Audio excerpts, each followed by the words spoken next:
you are fulfilling God's purpose through your careers. Yet some may struggle with a deep desire to work in direct Christian service. Often this seems at odds with your occupation.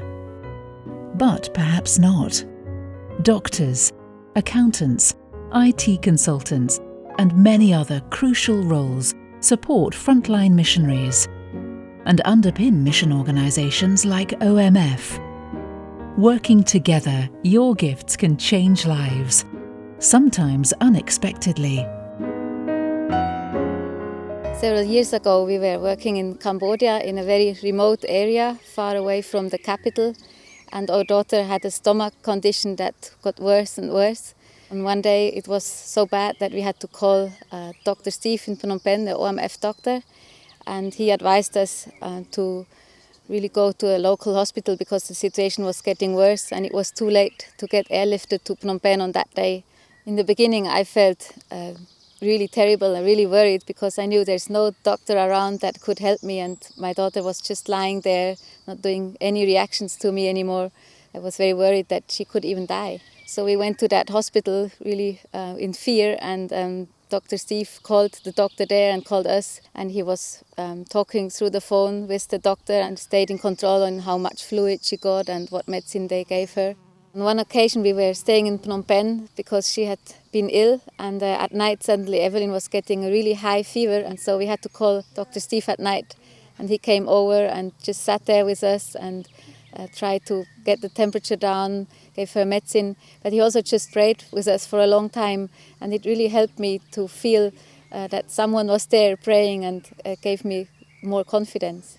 Even though Evelyn was very sick for a long period of time, we never thought of leaving Cambodia because we felt that we were really cared for.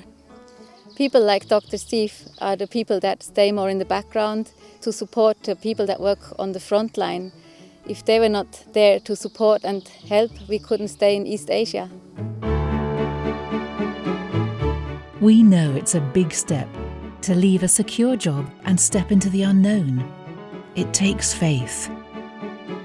My advice to someone who has worries about taking the step of faith is to acknowledge that worries and fears are real, but at the same time not to be overcome by fears or worries to the point that they are not willing to take the step of faith. I'll give you an analogy in the scriptures where Peter and 11 apostles were on a boat. But Peter, he was the one who actually walked on water because he was willing to take the first step of faith. But at the same time, he also did experience a lot of fears when he saw the wind, he saw the waves, and he began to sink. But the fact is that when he kept his eyes on Jesus, he was able to walk on water. And I think in our own experience, when we want to take a step of faith, our focus is always on Christ, and it's not on circumstances or on things that are around us.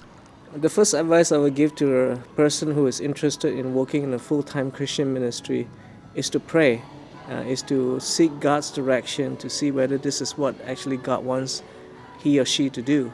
And secondly, I think it's important for this individual to seek counsel or seek help from their church leaders or their house group leaders or people that have been walking with them all these years as a Christian to see whether this is what really is God's call for them. If any aspect of this video has challenged or inspired you, please take time to pray about it. Ask God if He has a place for you within OMF, either where you live or in another country. For more details of full, part-time or voluntary vacancies, please visit our website www.omf.org.